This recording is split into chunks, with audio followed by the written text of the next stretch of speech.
Тимур Khromayev, голова Національної комісії з цінних паперів і фондового ринку. Спікери цієї панелі Ростин Behnam, комісіонер комісії з торгівлі товарними фьючерсами США. Aken, головний секретар Європейської федерації енергетичних трейдерів. Şükrü, Boğut, старший радник з енергетики Офісу економічного зростання та Роман Opimakh, виконавчий директор Асоціації газовидобувних компаній України. The session is going to be moderated by Timur, the chairman of the National Securities and Stock Market Commission. So please, dear panelists, take your seats. Ladies and gentlemen, we're soon about to begin. Дякую тому той людині, яка представила нас всіх, але Thank you to all the person who has introduced all of us, but we can see. Oh, thank you very much. Thank you very much. What's your name? Антон. Дякую. Я думаю, що ми ще почекаємо. Як це, просто паралельна панель вже почалася. Тобто тут питання ще хто фінішує перший, да? Okay, so this is the question who's going to end at the first. Ну добре, ну я так розумію те, що у нас не обмежений час. Це ж таки остання панель. Я думаю, що до 9 ми маємо справитися. Давайте тоді почнемо. Я розумію, що Антон вам сказав, хто у нас приймає участь в нашій панелі. Ця панель фактично була ініційована з тою метою, щоб надати можливість людям, які зацікавлені в тому, щоб в Україні створилось повноцінний ринок товару, не тільки фьючерсних контрактів на сировину, але і якісно організованої торгівлі. Тому ми запросили наших поважних друзів до Одеси для того, щоб мати нагоду обговорити останні події і поговорити про майбутнє. Справа від мене член комісії, американської комісії з торгівлі фьючерсами, комісіонер Ростин Behnam. Він був представлений президентом Трампом в 2017 році кандидатом на цю позицію і був затверджений Сенатом в минулому році. У нього дуже великий бекграунд, він юрист, і також практикував юриспруденцію в штаті Нью-Йорк та Нью-Джерсі. Крім цього, має дуже великий досвід праці в агрокомітеті, аграрному комітеті Сенату, у питаннях торгівлі деривативами, фьючерсними контрактами на сировину. Далі Van Aken, він представляє The next person at our panel is Mr. Van Aken, who is the representative for the EFET. He is one of the founders of this organization that now includes 120 members from 27 countries. In 1998, they have started this organization, they have founded this organization, and starting since then, they are one of the most powerful forces, let us say, in taking down the borders between the countries of the European Union. If we speak on trading the energy, and speaking of trading of energy, natural gas and other energy commodities. Шановний пан The next person to the right is Mr. Şükrü, who is the senior energy advisor of USAID. He is the Officer of Economic Growth, and starting from this year, this program is dealing with the questions of standards and stimulating the reform on the energy sector of Ukraine in order to create a competitive market. Speaking on the legislation aspect and regulation aspect, support of the market actors. So this is a very important program, and we do hope to hear, and we do hope to see the positive results of this program. And last but not the least, we have Roman Opimakh, who is the representative of the Association of Gas Producers of Ukraine, who is very active promoter of the reforms in this sector. I do believe that we all might be reading his page in Facebook, and we all see також з нашими шановними народними депутатами просуває дуже позитивні, якісні реформи в газовому секторі. Тому я би хотів почати саме з Романа, почути від нього все ж таки, як він оцінює прогрес за останні роки, як би ти оцінив ситуацію? Thank you, Timur. So I switch on English. Thank you for a great introduction, Timur. So I'm running the Association of Gas Producers. The association was established almost 3 years ago. Currently, it's bringing together 8 leading gas producing companies, private as well as state-owned. Altogether, they produce 92% of Ukrainian domestic gas output. It's roughly 18 billion cubic meters per year. So I'm trying to walk you through very briefly about the upstream gas production industry, the recent changes, the upcoming changes, and about expectations of the industry and of our country. So Ukraine is among the major gas producing countries in Europe, with over 20 billion cubic meters of gas production per year. Unfortunately, Ukraine remains heavily dependent on imported gas. Last year, Ukraine imports account for 44% of Ukrainian total gas needs. The government views the expansion of domestic gas production as the strategic priority in reducing import dependence as well as enhancing the security of supply by 2020. And basically, in these terms, the 3 main factors support the belief that Ukraine is available to boost the gas production in relatively short term. First factor is substantial gas reserves. So Ukraine is among top 3 European countries in terms of the gas reserves. And the reserves to production ratio is close to 54 years, compared to 12 years on average for the European Union. Second factor is the attractive prices. The price is driven by the liquid German natural hub NCG. And the import parity traditionally secures the favorable netback for indigenous gas producers. And the third factor, the well-developed infrastructure, gas transmission infrastructure, with surplus capacity of storage facilities, storage capacity is in place. So it's a law actually to rapidly monetize the new petroleum discoveries.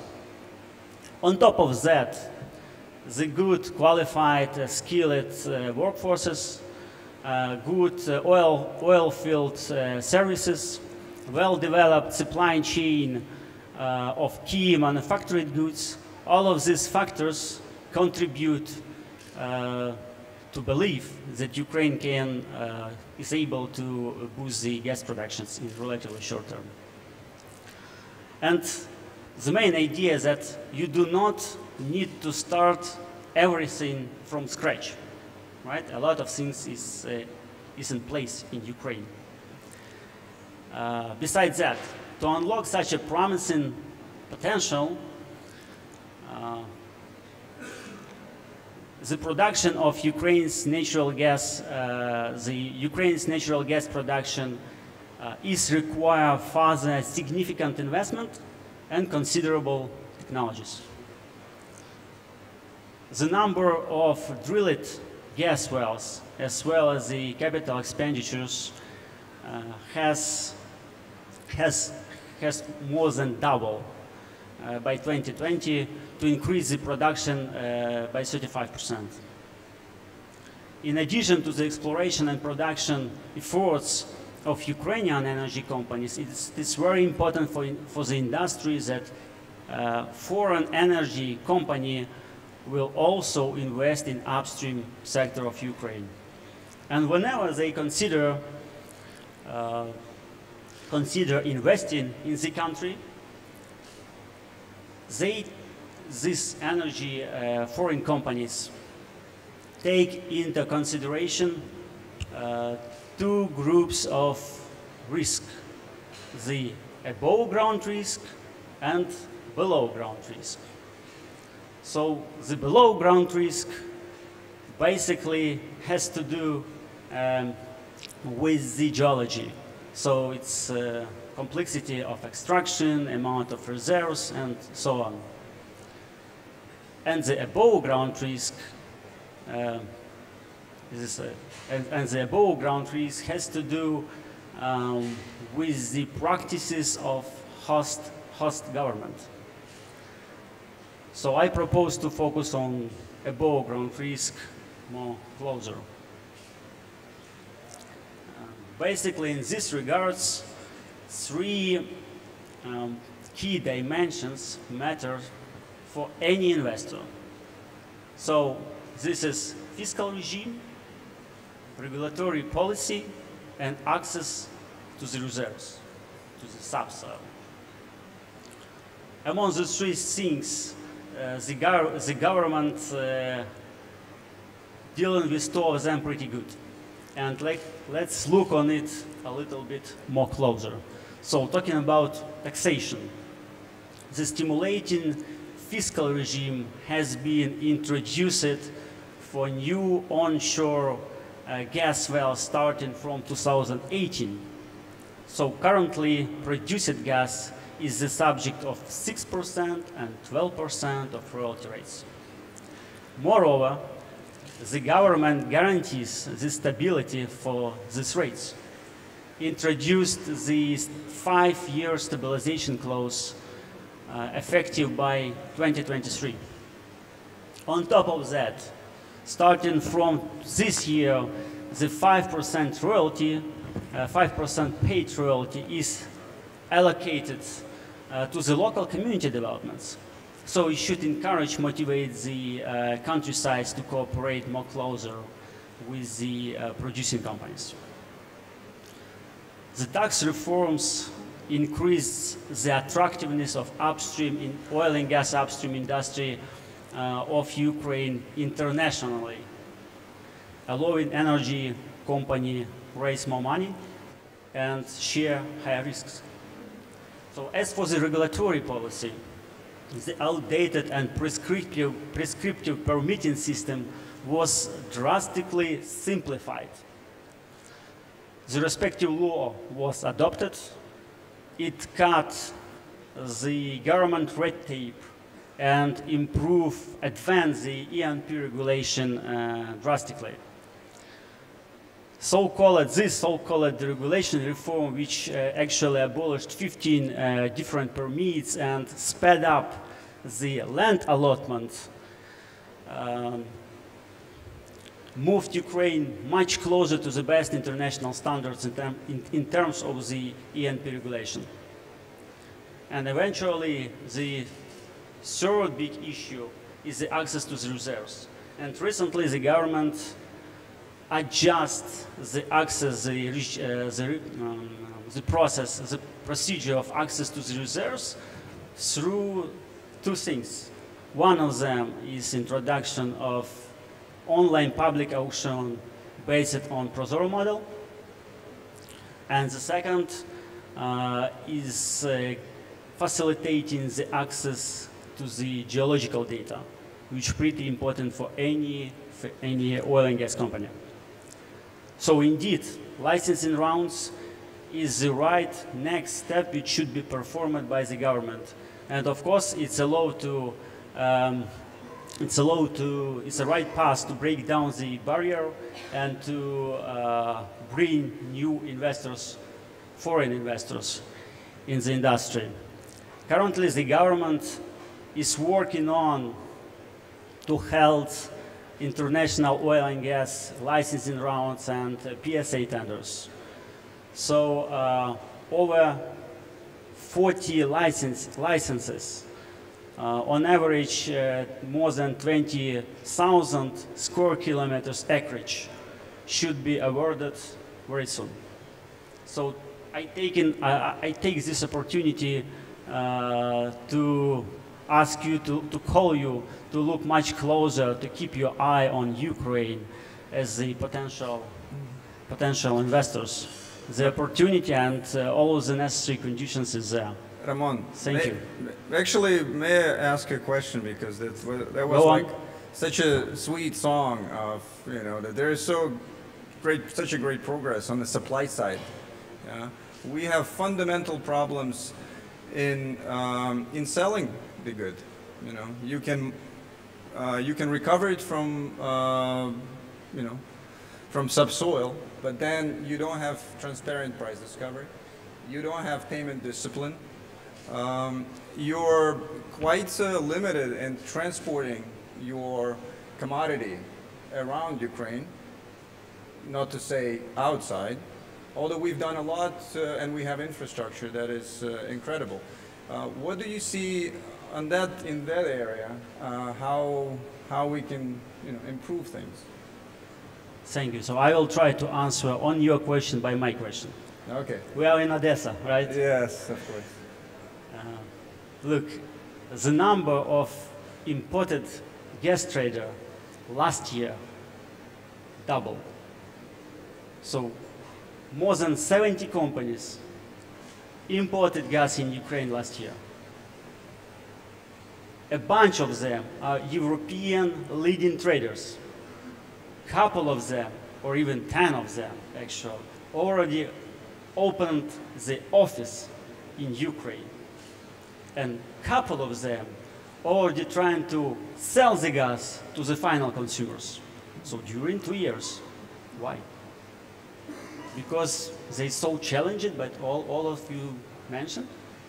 So I mean, of course, there is a room to perform, but there is a clear numbers that the interest is here.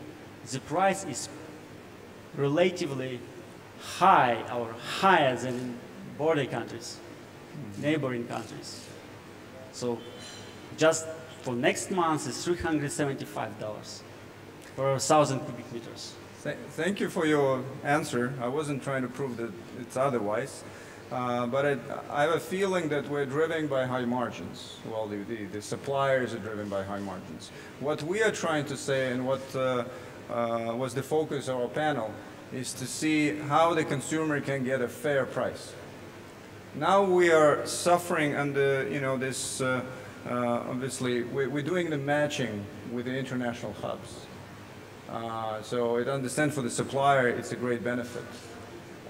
But our consumer, he wants fairness.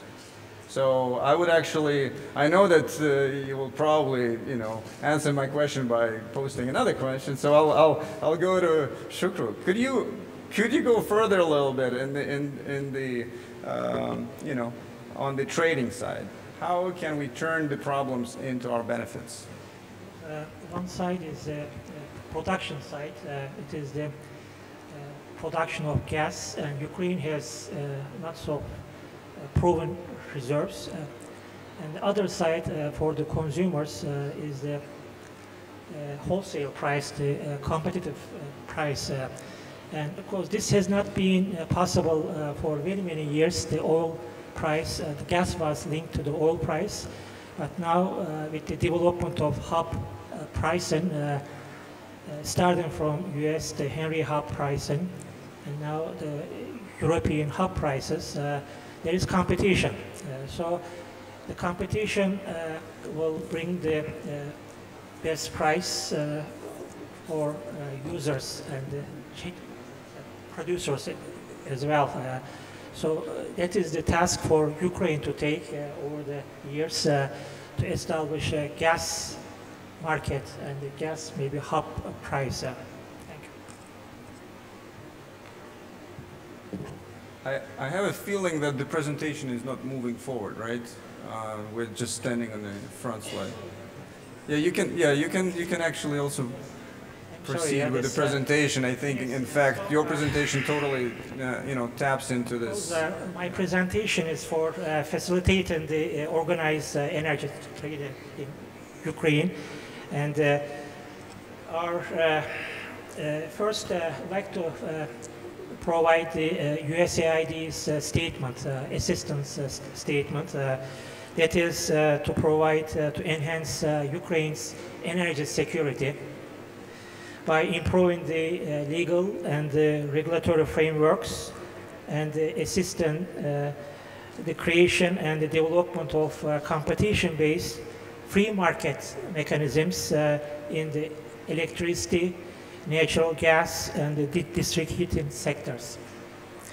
And through this activity, through this intervention, to increase the energy supply through private sector-led investments.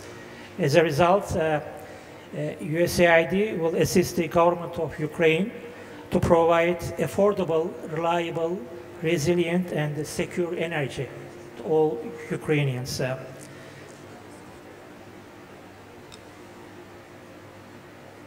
So this is the energy markets must be sustainable, and the bilateral OTC or the blind markets, like physical day-ahead market, intraday market, balancing, and the financial product markets must operate without interruptions. In blind markets, buyers and sellers are not aware of each other. If a market player defaults without a collateral protection, who will be responsible for the liabilities? If the seller does not deliver the energy, then the buyer must replace this energy, normally with a higher price energy. If the buyer fails to pay for the energy delivered, then the seller will lose revenues. Ukraine has a severe debt spiral in the current single buyer for electricity and the bilateral gas markets. And Ukraine needs to have a clean slate before starting the competitive energy markets. So this slide here shows the debt spiral, and one factor, and the other factor is the energy poverty. The debt spiral is a combination of inefficient cost recoveries for the system, for the market participants, lack of working capital for utilities, and of course the non-transparent practices which all produce this spiral debt. And also other factor is there is energy poverty, and the energy poverty is the ratio between the utility bill of a household to their income, household income. And this number is large compared to the world, and usually more than 10% is considered energy poverty. And with energy poverty, there is the government subsidies and the cross subsidies for gas area called public service obligations.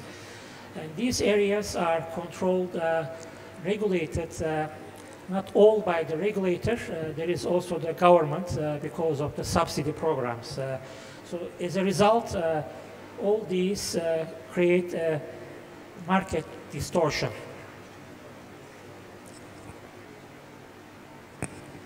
This slide shows the debt accumulation in the electricity sector. And on the time axis is the and on the left is the revenues, and this is the account of Energo-Rinok. Energo-Rinok is the single buyer of the electricity market.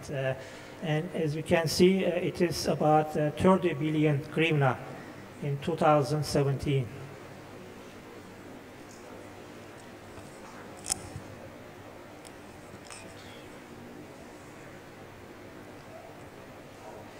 So the proposal is to have a two-pronged approach for the financial settlements. Before the financial settlements, there are prerequisites to create a clean slate for the energy sector, and the items are debt settlement, cost recovery tariffs for the regulated segments, proper capitalization, proper or direct government subsidies, no cross subsidies, and then standard contracts for bilateral trade with EFET. And so first stage for the financial settlements will be to use the bank clearing mechanism for the bilateral and the OTC trades. And the second stage is the market clearinghouse for the blind trades and possibly the bilateral trades. This slide shows the critical steps towards the competitive trades, and it's a value chain, and on the very bottom left side is the legal and the regulatory framework. Next is the IT, reliable IT infrastructure, the trading mechanisms, traders, financial settlements, and the market clearing. And I will give one example to current case. This is the Kyiv city utility, district heating utility, Kyiv Templo Energo. This is the financial settlement mechanism for gas. Of course, the utilities, heating utilities, their biggest expense is the gas used for the heating. So on the left is customers. They do payments in a special bank, and then there is a special program called Algorithm with the energy regulator's decision to pay the money to the banking account, and it goes to Naftagaz.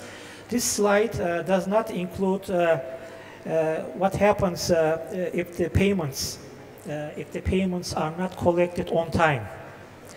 Utilities have account payables and account receivables.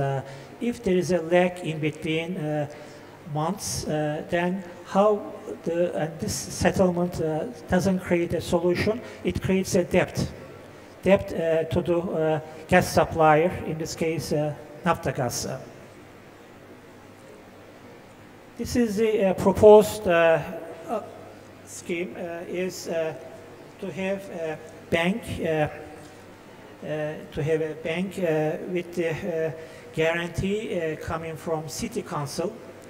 City Council is the owner of the utility, this district heating utility, and also this slide it includes proper working capital for the utility, so the bank will be able to pay the utility bill, the gas bill to Naftagaz. This slide is the current electricity market. It shows on the left the producers, generators, and the next is the market operator. Ukraine has a single buyer type market, so everybody sells into the single buyer and they buy from the single buyer. And the other groups are suppliers and the consumers. So the single buyer accumulates the accounts and the debt in the market.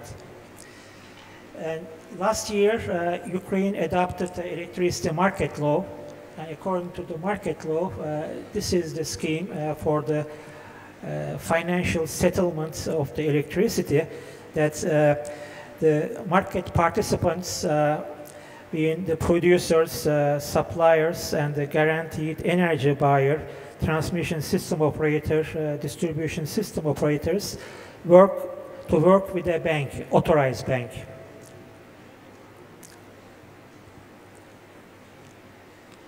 And the next slide is the market clearinghouse concept. This is the after the bank clearing type approach. When power exchange is established in Ukraine for electricity, gas trades, there will be a need for a market clearinghouse. The clearinghouse ensures that when a trade is executed at the market price between a buyer and seller, the transaction takes place in a safe, secure, and reliable way. Clearing guarantees that the buyer will receive the value of power delivered and not delivered also, and the seller will receive the payment. Clearing assumes that the counterparty risk, and it provides netting the offsetting positions. Clearing receives a fee for the services by means of membership per trade and per delivery basis. And for the market clearing, the liquidity is important. So this is my last slide. This is for the central counterparty, the lines of defense. The clearing will have these lines of defense, membership by membership and the membership criteria, initial margin requirements, and variation of margin requirements, default fund, and then the mutualized default fund. And I will, there are several European regulations, EMIR, MIFID, and all. So the clearing mechanisms are designed so to cover the default risk of that two clearing members which have the highest exposure. And this requires regular monitoring and stress tests. And the European Commodity Clearing, ECC, provides the service to energy trade in Europe. So this concludes my presentation. Thank you. Şükrü, thank you very much for your presentation. І, друзі, мені ця презентація дуже нагадує фактично торгівлю фінансовими інструментами, тому що це ланцюг торгівлі і гарантування розрахунків фактично те, що у нас повинно було в гарному сенсі функціонувати на фінансовому ринку. Але, на жаль, не завершило свою еволюцію. Регулятори були сформовані, але що стосується нагляду за так званою інфраструктурою торгівлі, вона of the trade. I do believe that it's still not quite mature, as it's said, or it's still not really formed yet. Actually, виробництва до споживання у нас дуже складний ланцюг, який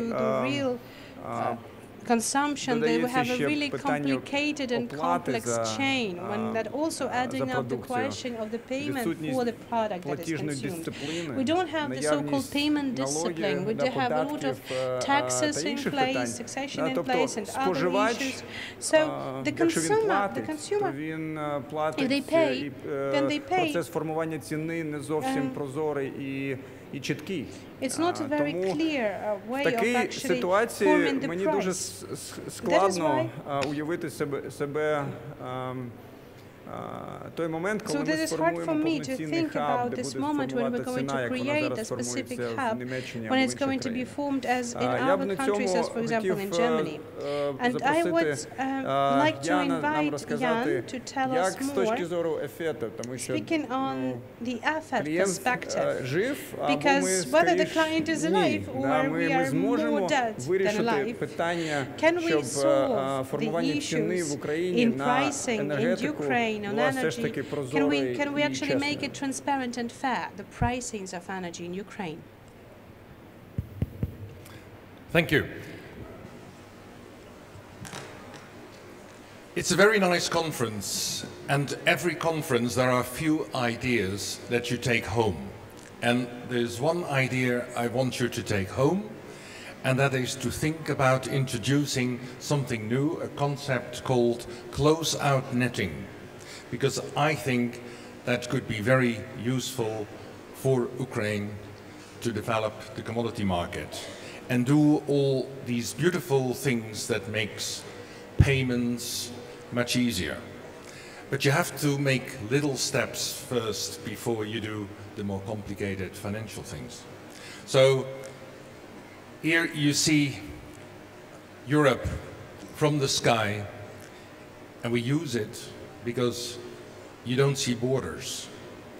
We are an organization set up 20 years ago, and we have 120 members, and we have big ones, small ones, and everyone has one vote. But actually we don't vote. We build consensus.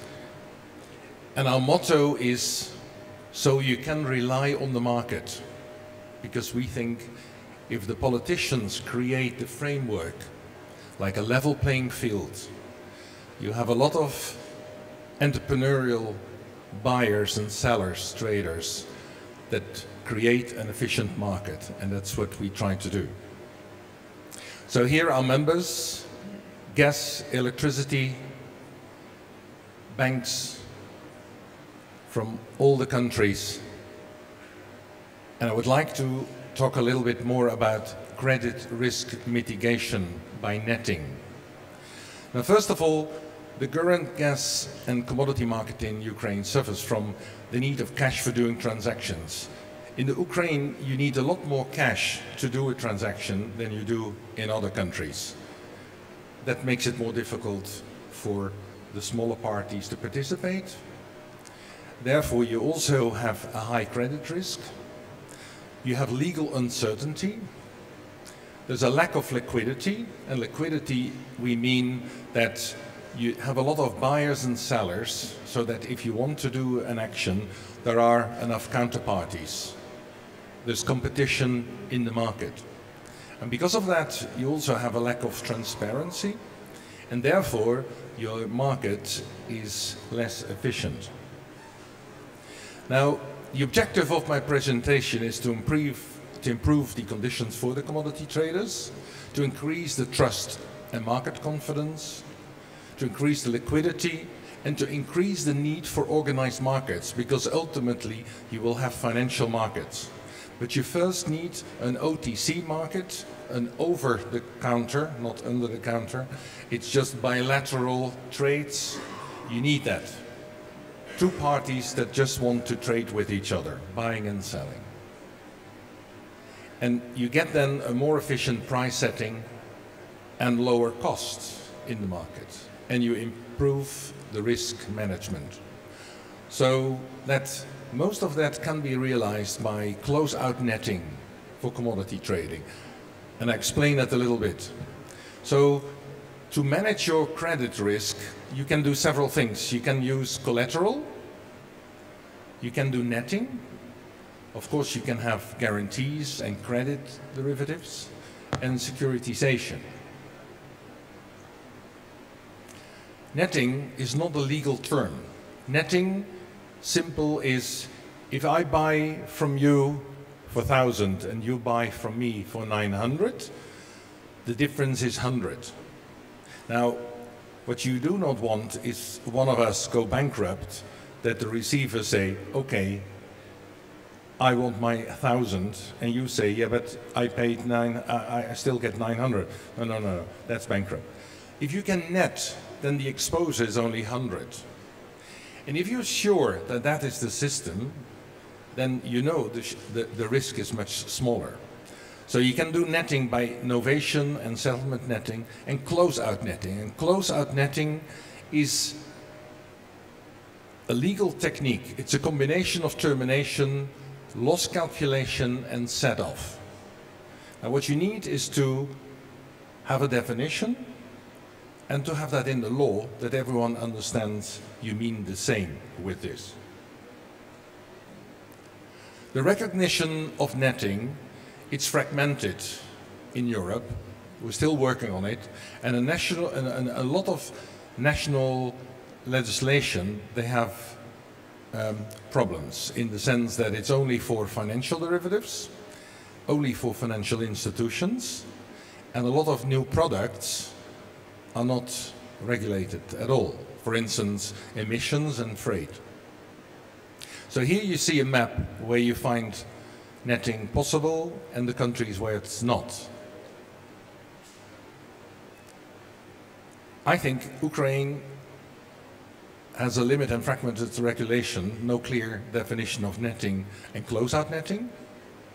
And there's a risk of being interpreted as a set-off rendering closeout netting and being unenforceable. So no automatic termination of contracts, other creditors' rights cannot be violated, and cherry-picking and clawback rights of bankruptcy. Now, I'm not a lawyer, but I was the chairman of the meeting with all the lawyers to finalize the EFET contract. And the EFET contract is used for about 80% of all gas and electricity transactions, OTC, in Western Europe. And there was cherry picking. I didn't understand it, but cherry picking is just the example I gave, that the difference is 100, but the receiver say, oh, forget about your claim, I just want my money. And that is that you pick the winners and not the losers. And you don't want that, because that gives a lot of uncertainty. And if you can organize that, you make trading much easier. And there are no losers in this, only winners, I think.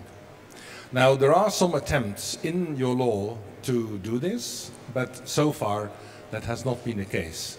And this one idea that you take home, I know there are very important people in the audience, very influential people that can make it happen. And my call to them is try to do that. Thank you, Jan. Друзі, я хотів би трошки відступити. Dear friends, I would like to take a step back because Jan has introduced us with another concept and another principle that gives us a possibility to mitigate the risks in the system of our trade for commodities, for energy, for agricultural products. But 4 years ago, when I and my colleagues came to the Securities and Securities and Commodity Trading Commission, we were focused on the reform of the financial sector. But later on, we had the Ministry of Economical Development later, and he said, we have this commodity trading here, and we have to do something about it. So for us, it was a new thing for us, and we have understood that we have tried to evaluate our possibilities and our resources, but then we had the law on the energy market, the law on gas, and we have understood that we have evaluated the market that are now working in the Western countries. We have understood that the financial regulators who are now being monitoring the market by usage or searching for some kind of fraud or fundamental problems. And I do believe that in Western markets, I do believe they can do that. So because the systems are sustainable, the legislation field is in place, and the legislation and the rights are being better protected there. But in Ukraine, we have faced an issue that whether it is okay for us to enforce the change in the real sector, to unify the instruments, to unify the tools that they provide the possibility for all of the actors on this market to mitigate the risks, to provide them more effective and transparent mechanisms for pricing for any kind of asset, whether it's a commodity or whether it's a financial instrument. And at this point, I would like to turn to my colleague, and I'm really pleased to have him here. I'm really pleased to have our colleague from the United States at this point, because we are trying to learn. We're trying to learn from the experience of the US. And still, we are, okay, we're still, let us, how to say that, we're still trying to catch up with all of the experience that we've had, and also trying to catch up faster than if we would do it as we were naturally evolving the system. So we want to get the best, we want to understand how it works, we want to enforcing our development. So I would like to turn to Mr. Behnam, Mr. Commissioner Behnam. So what is it like the Commission? So we would like to once again to overlook our organized market, and we also would like to enforce in the formulation of our financial tool, the formula of our financial tool, whether you believe that we have the real chances, considering the fundamental change in all of the spheres of Ukrainian economics. Do you believe we have the chances for change in all of the tasks that we consider? Do you believe there is a chance for fast change in Ukrainian system? Thank you. It's great to be here. Thanks for the invitation, of course. I spent the past few days in Kyiv and yesterday and this morning in Odessa, visiting with a lot of people, government officials, private sector officials as well. And my general conclusion and my response to that statement is that the fundamental infrastructure is here. I think there is a desire among key politicians and key market participants to develop the financial markets in a manner that would provide a lot of the risk management and price discovery issues and challenges that we've heard just on this panel, let alone for the day here. So certainly in the US, the Commodity Futures Trading Commission, the CFTC, where I work, we've existed for a number of years. Our commodity markets have existed for over 100 years. And over that course, we've evolved. We've learned a lot about our own domestic markets, international markets. But fundamentally, I think you have a healthy cash market, an underlying commodity market. You have very strong natural resources. Geographically, you are located in a great area that can provide, and as it has in history, a strong export-import market. And in my mind, all of the pieces exist. It's a matter of sort of sewing them together, getting the right people in place, getting the right policy and the law in place, and moving forward in a manner that trusts the system and believes that commodity markets can ultimately serve the two purposes that we find in the US it does best: risk management and price discovery. Okay, I'll actually go in English. How often you interact with the end consumer? Do they bother you a lot? Are you stuck with the intermediaries and defending their interest, to kind of, to promote or to subsidize further the industry so they would, I would, hands down, I would say, and I can rarely speak for the Commission, but our mission is to promote fair, transparent markets, and within that guise, my primary constituent is the end user. These markets were set up by the end user for those two purposes I laid out earlier: risk management and price discovery. And if we as regulators are not setting policy, rules, and regulation that are specifically tailored to allow a farmer, a rancher, an energy producer, a financial institution, a pension fund, anyone along, a manufacturer, a car manufacturer, if they do not have access, fair and affordable access, and accurate price discovery and risk management tool, then we're not doing our job.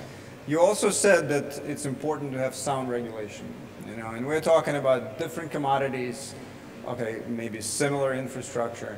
And to me, the puzzle is already becoming complicated, and it's more than two parts. We have a central bank You know, we have a government that needs to oversee and supervise because the risks are systemic. The problems are systemic that we've already gone through. So to us, it is important to not to kind of fight for the turf, because we've also seen the view of our national energy regulator, for instance, or Minister of Agriculture, been a little bit concerned that we are coming with a certain issues. Is it a policy fight, or we're really taking care of the consumer? So how do you see this workout between central bank, financial regulator of particular commodity markets, and not to say the least, the precise regulators as they exist, like Ministry of Agriculture, Anti-Monopoly Committee, because in the past 3 years, we've been working on that relationship in fact, looking at what you're doing with yours, trying to establish communication lines. So please, could you go further on this? It's certainly a challenge for as long as we've existed. Some of you may know we have many financial regulators within the U.S. government. We have banking regulators, 2 main markets regulator, the CFTC and the Securities Exchange Commission, and then of course our central bank. Above all else, we're bound by the law. Whatever Congress writes and mandates each of the administrative agencies to do is our sort of mandate and our requisite. Within that mandate, though, of course, there's gray area and there's overlap. Within the CFTC, my opinion is that we have expertise in the derivatives markets. Obviously, our original focus for the 40 years that we've existed independently, and then almost 100 years that we've existed under a statute of law, our focus has been on the futures markets, which originated with agricultural products and then evolved into hard and soft commodities, and then of course financial futures. That all said, after the financial crisis, we now also regulate swaps, which were a key element of the crisis, which brings in a whole nother layer of questions and issues that we deal with on a daily basis. And to your point specifically, although we regulate swap dealers and the swaps market directly, there are systemic issues, there are systemic challenges, there are dual registrants who are both banks and swap dealers. So our key priority above all else is to work with our fellow regulators, understand and appreciate that we each have a level of expertise within our own silo, and that we have to respect that boundary and we have to respect that turf. It certainly is not perfect. It's not easy. We have to have bilateral discussions, multilateral discussions. We have to figure out what's best for the country, obviously, and for the financial system as a whole, the ecosystem as it exists, and above all else, the systemic risks that each of the agencies and their registrants create. But in short, within the derivative space, proudly, I will say this, we have very, very talented individuals at the CFTC who have been working and regulating the derivatives markets for many years. We understand the institutional knowledge, we understand the sort of ebb and flow of the markets and the risk that exists, but we also understand our role within the broader financial system and working with others to ensure that we're fulfilling our larger mandate. Thank you very much. Thank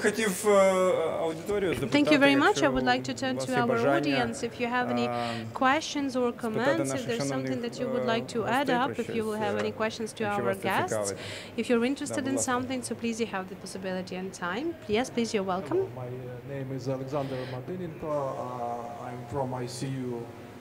And my question is to Roman Opimakh.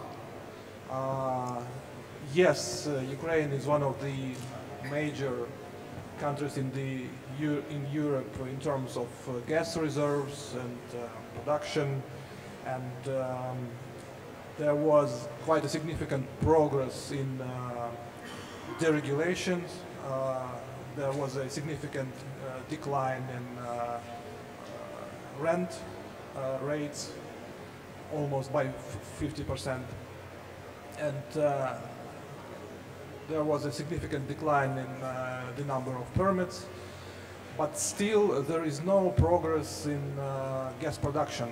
And as far as I remember, the Association of Gas Producers was forecasting a 7% increase in 2018, but for now I think it's still about flat. So what is the problem? What issues the gas industry is still facing, and what hampers producers to increase the production? Can we expect further progress in production next year maybe? So this is my question. Thank you. Thank you so much. So we're still in Odessa, so I'm trying to answer on your question by my question again. So do you know how long to drill the well in Ukraine? No, not. Roman, I know. You're close. I know. You know that I know. I know that yes. Here in Ukraine it might take a year. Yeah? And in some countries it might take 2 weeks. And we're talking about the same depth. So to me, maybe, you know, I would add to my colleagues, where's the services? We need the drillers. I got it. So take your point. So look, from the half year to 1 year, right? So do not expect that you will see the increase after the 1st or 2nd January 2018, right? I just remember all of this stuff came into force in 1st January, and the deregulation law was came in force in April 2018. So give us a little bit more time, no pressure. But the good news that according to the first half of this year, if you compare the number of new gas wells started to drill in the first half of this year compared to the first half of last year, so the increase of number of new gas wells is 65% in private sector. So this is my answer on your question. And of course, to increase the production, we need, let's say, all of the stuff which I mentioned, and you agree with me and share it. This is a positive one. So the taxations, the regulation reforms, and so on. It's important legal base legislation which was improved. Right now we need to move further. And when I say further, I mean the licensing rounds. That's what we need. So the investors need to place where they're going to invest. If there is no acreage, if there is no licenses, you don't have the possibility to invest.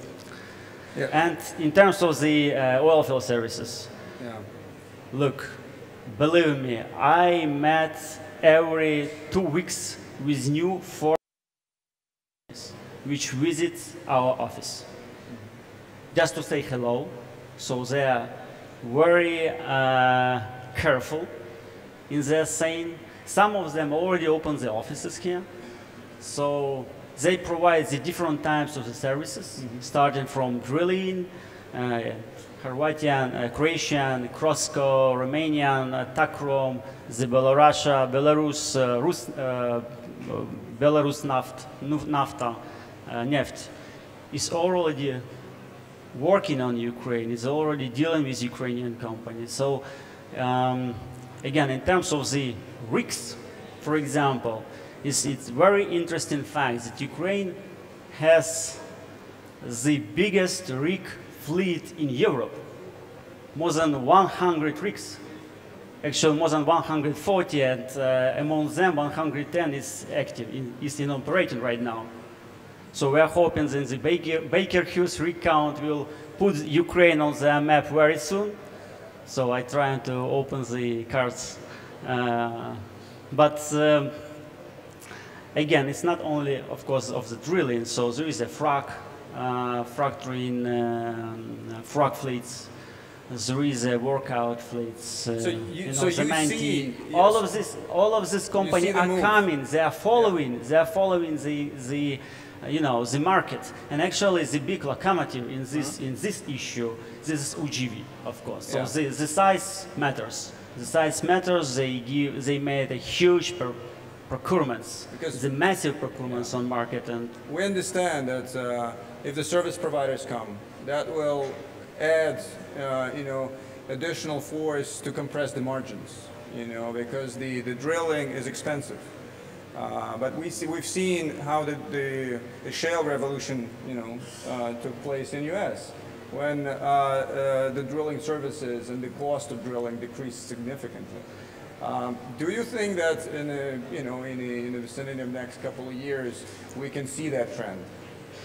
I'm sure we will. And so that's why I'm always underline that we need not only the investment, but high-end technologies. And just one example, 2 years ago, the frag operation in Ukraine cost 5 times more. UGV came on market, ordered 100 operations per year. And the price went down. Yeah, that's great. Thank you. I'm sure we can continue on this for much longer. Does anybody else have any questions? Or I can actually go on if you guys want to keep on listening. Yulia, yeah, please. Yulia Vitka, USAID Financial Sector Transformation Program. Thank you very much for your presentations and for the interesting discussion. We've heard really nice words, like Timur said, a nice song from Roman. And yesterday when Commissioner Behnam met with the agricultural business, we also heard quite positive trends in Ukrainian agriculture production that is going to double in a couple of years, and good export numbers, etc. But at the same time, so the real economy shows some progress improvement, but at the same time we have the financial sector undeveloped. I have the question for the Commissioner. In your view, how to link the two, the real sector and the financial sector, and what is missing in Ukraine with these great opportunities that the financial sector, financial instruments remain undeveloped? Thanks for the question. And before I respond, I do want to thank my friends at USAID for the past few days. That, I'm here obviously on behalf of the CFTC, but certainly in collaboration with USAID and the effort to help develop the financial markets here. In order to have a healthy futures market, you need to have a healthy cash market. The cash market being the underlying commodity markets, and I think there is certainly some challenges within the country regarding transparency, regarding reporting that should be resolved before you would have the development or the evolution of a futures market. And this goes, to many things we've discussed today. You need regulatory certainty, you need market participants, and above all else, which begets liquidity, right? You need to be able to understand as a market participant that you'll be able to buy and sell contracts and hedge the risk that you're taking on in the real economy.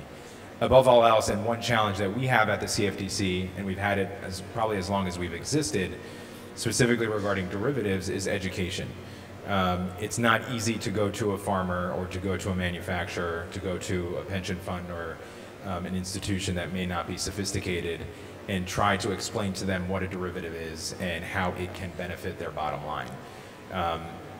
In my view, and I'm sure many of you know these things, as most of the individuals here are, understand financial markets, there are real benefits from a risk management standpoint for an entity to participate in the derivatives markets. And I know it's certainly not going to be the overall solution to the country's issues within financial markets and within commodities, but it's just one element of the larger sort of puzzle that I think can be resolved. So as you continue to be on the ground and work with the end user, I think the #1 focus, even for regulators as well, is education. I think if there's a better understanding of how the markets function, that could lead to more transparency within the cash market, and then I think there will naturally be an evolution towards futures markets because they truly do serve the purposes that they're laid out to be, and they've served us well in the U.S. for many, many years. Thank you. Thank you. Does anybody? Yeah, who else? Yeah, please. Also, stock exchange. I've been working with a Ukrainian market, with Ukrainian partners for over 10 years on the equity market, the stock market, and we are also watching the attempts on the commodity market in Ukraine. There were several attempts to create an exchange for commodities. So what's the current status? What's the most prospective asset you consider to start trading on the exchange, presumably? Will be there any next attempt to create this? Thank you very much for your question. You know, we have continued discussion. People frequently ask, so when is the grand opening of the exchange? Yeah, I hope it's going to be as beautiful as the conference. But look, we the Commission, as a regulator of the financial markets, you know, and we hope that the commodity mandate will be coming. We're quite concerned not only about establishing some institutions, but we're more concerned about the landscape, the framework under which such institution would operate. Yeah. So yeah, I will continue to try to kind of I so see. First of all, I think that it's also the answer to the lady's question, because what's the most important, I think. I'm on the capital market of Poland from the very beginning, and first we had a dream. Yeah. If you want to have a democracy, if you want to have a market economy, you need a capital market. Absolutely. You need to have a stock exchange, and then everything goes on and you have to follow. And the most important is the corporate governance and the trust. You have to build the trust of investors, of end users, towards the state, towards the regulations, Absolutely. and towards the market. Yeah? Absolutely, you're absolutely right. So what we are trying to is the fundament that we're trying to raise is that we've seen and we have a deep experience in equity markets. Moreover, we have a deep experience in how the equity markets can go incredibly wrong. And I think that you don't have to reinvent the wheel. You need just to follow the other economies from the region. That's what we're trying to do. But look, following the footsteps is obviously for somebody it would seem an easy solution. However, if you would consider doing this from a white sheet of paper, we have a history. We have a history of, and the history is quite difficult, and we've tried to arrange the panel so in order to demonstrate that the challenges are very similar in equity market, in financial market, in the commodity market, the cash market, which is, you know, so we believe as a regulator that there are a lot of tools and solutions that we can, together with our fellow, regulators, central bank, and also energy regulator, Ministry of Agriculture, to work out in order to speed the formation of the cash markets, speed up the development of the capital markets, you know, so push the reforms in a systemic way. So at one point, maybe some of you, or maybe you, will come over from Warsaw and establish something that would prosper. We're interested in prosperity of those who come into business in Ukraine. You know, we're not, you know, I'm sure we're not just interested in establish something that would, you know, regret about, you know, appearing, you know. That's what I think our approach and the approach of my colleagues. Okay, thanks. I would actually go on, I think we have time, I would like to go until somebody stops me. But to address the question to Şükrü, you've been talking about the guarantee, the way to guarantee the cash markets. For us, and I'm sure for our colleagues in the central bank, it is quite a concern that the banks, after going through an incredible crisis, will be faced with the challenges of guaranteeing things that they're not very acquainted with. Plus, we see that in your first part of the presentation, this is a multiplying, you know, effect of, debts, non-payments, and it's a risk management. I mean, it seems to me that we must be masters in risk management, and we're only starting to discover this. Could you go on a little bit further on this? Basically, the electricity markets, if we talk electricity markets, we need the payment discipline first, and it is a balancing responsibility. So first part is we have to have the bills paid by the end user, and currently in Ukraine there is the debt, and our analysis for the utility, Kyiv City utility, show that there is a big time gap between the accounts payables and the account receivables. When the purchase is made, the time is in 15 days. 15 days, but the collection is maybe 90 days. So it creates the debt to the supplier. And in the case of utility heating area, Naftagaz, it builds debt. And when we looked at the numbers, we saw that there is no working capital. There is no working capital, so payment is only after the receivables are collected, and some of those receivables will, of course, will be bad debt also, and some entities. So the first is getting the working capital into the utilities, and then to have a bank to accept the guarantees of the utility, either their cash flow or through the owner.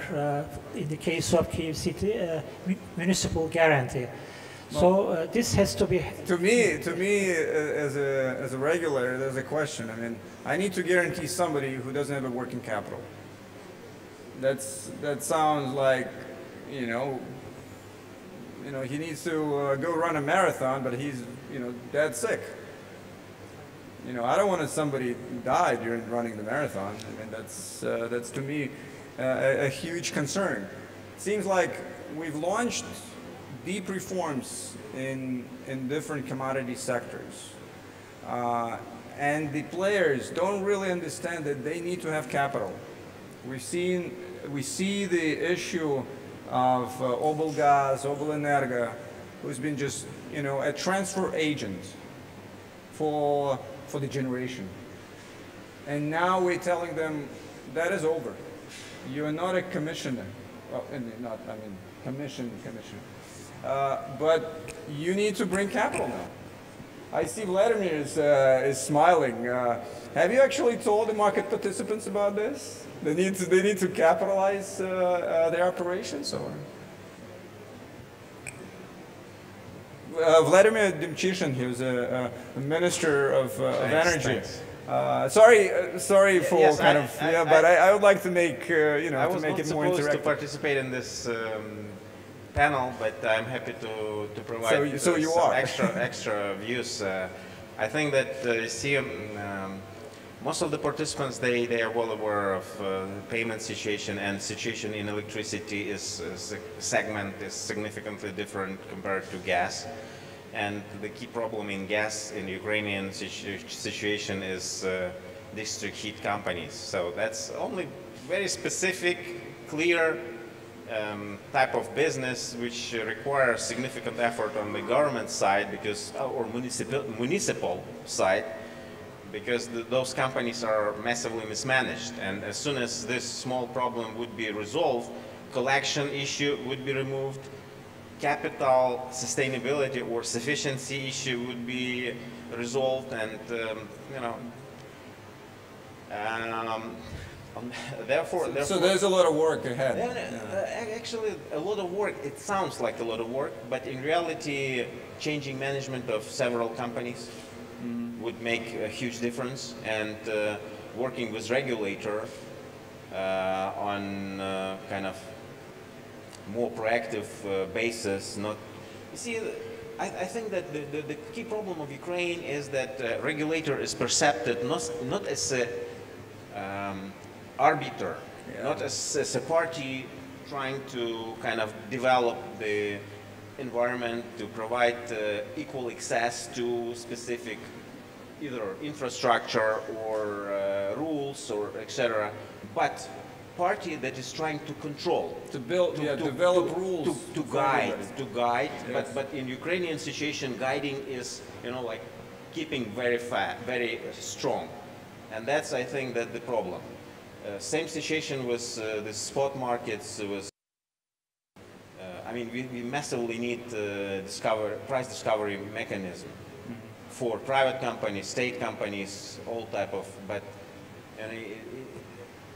for some reason, clearing is not done. For some reason, you know, like central intermediary infrastructure is not done. It's not done, yeah. Not in any of the markets.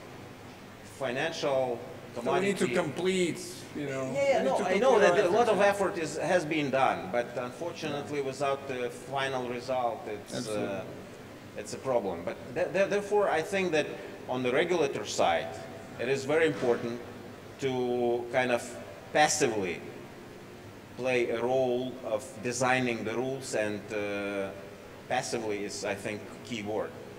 Because if as soon as you start controlling, everything is done. It would be interesting to hear American view, but I think that you see designing rules is critical, and designing infrastructure, which is, you know, developed. We are not reinventing bicycle. I fully agree. We just have to take specific instruments that are already. But we need to make sure that if we're taking a bicycle, we build a bicycle, not a tank, and then work it out, you know, that it's going to Sure. And one more point. I think that at some point regulators have to give up more initiative to private businesses. Mm-hmm. So I'm sure that the state is, you know, we've seen it for many years and situations. It's not efficient. So businesses are able to get money quicker in more complex structures, find you know, collaterals and instruments how to assure, and private companies can always find a reasonable counterparty which can help. Like what I mean, for example, we talk about stock exchanges. If, for example, there would be a reasonably developed Ukrainian counterparties that would engage someone like international like someone like EBRD or something like that. I mean, it would provide a lot of comfort, and liquidity, which does matter, would come to such structure. I would actually, thank you very much, Vladimir. Thank you. I would ask, you know, Commissioner Behnam, maybe there's just, you know, there's been also an idea that that systemic players will come to Ukraine and solve our problems. Do you see that? I can't speak for, you know, the market participants, the utilities, but knowing what drives them, right, from a business perspective, if the market here and the government here provided regulatory certainty and assurances that there would be sound oversight, enforcement of the law, and infrastructure commitment, you know, capital commitment, I have no doubt in my mind they would come here, right? Those are a lot of hurdles that I think the country struggles with right now, but you know, it's ironic. It's a little bit of an irony from a regulator's perspective. You know, I often hear, you know, a little bit to your question earlier, who I engage with, what level of constituency do I talk to? I talk to everyone, right? And it's typically constituents complaining that regulations aren't working or that there are unintended consequences, and then we have to fix things. But as much as these market participants may complain about regulations, it's the reason they're in the marketplace, right? There's a level playing field. We don't pick winners or losers. We have a set of rules that everyone has to play by. And from, I would assume, and this is based on what I've told, that, you know, if you're a business owner, those are sort of key components of entering a market and participating in a market. To your point about the role of the regulator, the more active versus passive, it might be interesting to know that, you know, our futures markets were originated 150 years ago, as I sort of alluded to earlier, and they were driven from the private sector. They were then regulated by the private sector. And then in time, the government did step in, inevitably in the form of the CFTC through the Department of Agriculture, and created a set of policies. We are currently a principles-based regulator, which is an interesting sort of terminology, but also sort of existence, really. We have core principles which drive our regulation, and we work with industry regulators, which could be the exchanges, and also a self-regulatory organization. So we do rely very much on the industry and the private sector to regulate itself based on a set of principles that we establish that are, directed from the Congress, from the lawmakers. And we rely on them, and if they do not abide by our core principles, we have an enforcement mechanism. So I am sympathetic to your point, and I agree with you in part that regulator has to create a welcoming environment, for lack of a better word, to engage with its market participants, to incentivize them to participate in the market. But you also have to have a heavy hand when necessary, right? You have to have an enforcement mechanism. You have to have a clear set of rules so you know when an individual or an entity violates those rules, you know what the end result would be. And it is often a gray area, but and a difficult balance, but something we struggle with every day. But overall, I think we do a pretty good job. Just if I may, you see, here in Ukraine, we faced very strange situation where a regulator having authority, having power to kind of enforce, is not able to do it because pulling, for example, license of monopoly or of a major player, and there are in electricity such, in gas sector, very similar situations, he's not able to do anything. So he is in kind of pot situations. So he's not able to pretty much take decision knowing that he is not able to get effect. I think we, with Vladimir, we've faced the same problems, and to make a kind of a little clarity here, when you're saying principle-based, we are in a rule-based system. We have been, we still are, and in the last 3 years, we obviously see that those rules have been enforced by form. There's no substance, right? So if I see as a regulator that by substance, it's not, the particular participant is not performing its role, but by rules it's okay, and I cannot change things, to the extent that it creates a systemic risk, in the very important energy sector, in the financial sector, we got used to this.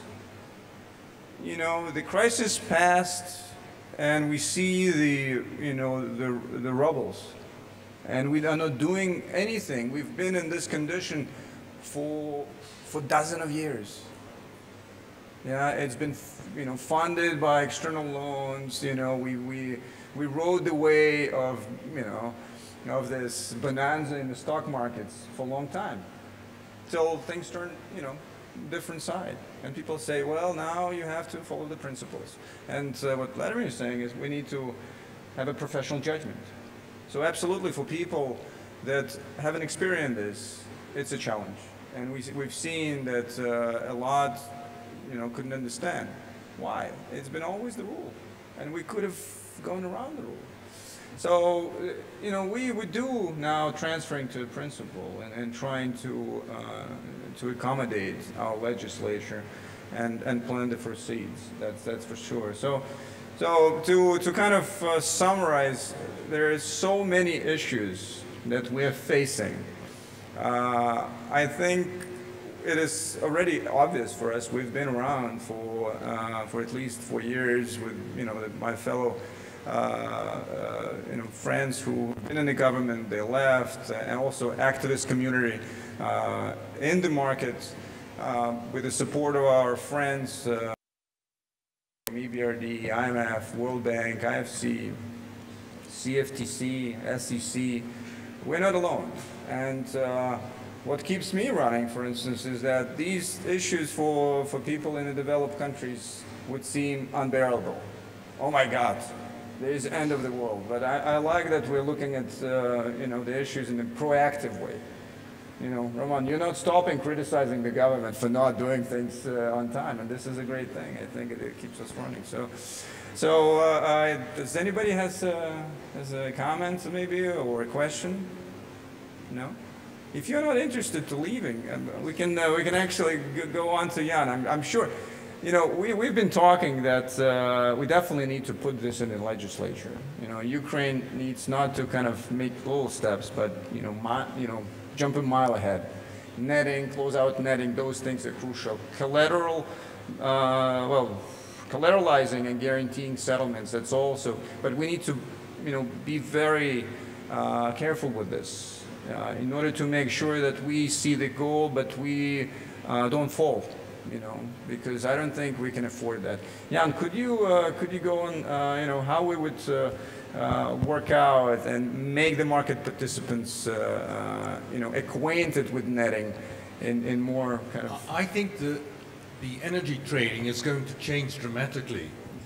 And now we have 120 members because there are about 1,000 traders in Europe. And I predict there will be tens of millions of traders within a few years. And even my fridge will become a trader. And I explain that. With blockchain... We have this now, We have 1,000 market participants in the stock market. Yeah. There must be one a refrigerator. I wouldn't be surprised. But just to explain the refrigerator to become a trader, because the prices of electricity will change every 50 minutes. And in the old days, in the night, the price was low, and during the day was high. But now, because of the solar, on the middle of the day, the price is low, and in the night, it will be high. So it's changing a lot. And it's very important when you buy the electricity. And your fridge can wait for several hours when he wants to buy. And you will get intelligent fridges that's connected to the exchange that will only buy the electricity when they're too warm. So you get a revolution. And what you need, I think, is in order to develop these markets and make it financial, you need trust in the market. So you need a lot of buyers and a lot of sellers so that one party cannot influence the whole market. So that's the solution. And I think the regulators, it's like a soccer game. Everyone knows what the rules are, but you still need a referee for this gray area. Now, don't change the rules during the game. And that's the most important part, because then people know how it should be then. And then there is enough gray area for the regulators. But the most important thing is legal certainty, because I think if there is legal certainty, many of the European traders would love to come to this country and play a role as well, and really create competition. And there's room for everyone there. And that legal certainty should be the objective. And you're being watched very closely by a lot of companies that are willing. But give this legal certainty, because traders are only allowed if their legal department gives them their permission to trade.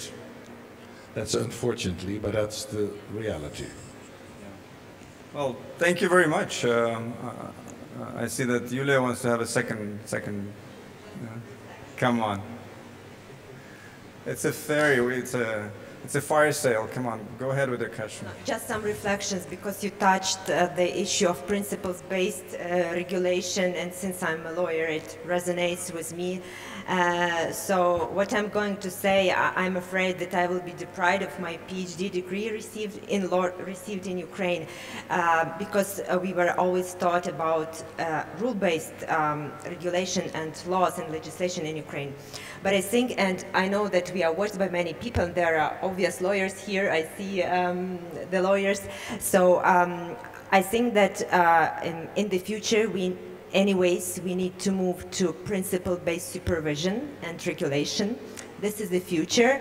In the current world, which is developing very rapidly, we cannot remain a rule-based jurisdiction because we will just be behind. And principle-based doesn't mean that there are no rules. There are rules, but they are about substance, not about form. I understand that there is a big issue of distrust in Ukraine. So the market is afraid that if the regulator has just principles, not very detailed rules, that they will be punished or deprived or something else. But you need to start at one point with something and let the regulator do something, even with the principles and with the right of judgment. So I'm calling also the lawyers and the market to think about this for the future, and also to somehow to reach out and try to educate people that this is the future of our regulation, especially in financial markets. Thank you very much, Julia. I'm sure we're going to have a lot of work ahead, and I'm happy for my fellow friends, lawyers. Definitely their work is never ending, and I think it's just starting. So I fully agree, principle-based needs lots of laws. They need to be quite detailed, and they need to be very descriptive. On that note, I'd like to thank all of the speakers. Thank you very much for coming. Thank you very much for getting and spending your time to understand the issues. I'm sure and I hope they will help you in your daily work when you come back to your to your workplace. So we've kind of refreshed your emotions, and we hope to see you back and continuing to contribute to our fundamental change of Ukraine for its prosperity and success. Thank you very much, because success of Ukraine is success of each of your countries. Thank you very much. Дякую вам, пані та панове. Я хочу, щоб ви привітали один одного, бо це завершення першого дня форуму. Ми з цим справилися. Це добре. Я хочу ще раз повідомити про опції сьогоднішньої вечері. У нас їх аж дві. Перший варіант для вас – це вечеря, яка організована буде нашими партнерами, нашими друзями, компанією Bloomberg у ресторані Бернардацька, тут неподалік. Вечеря там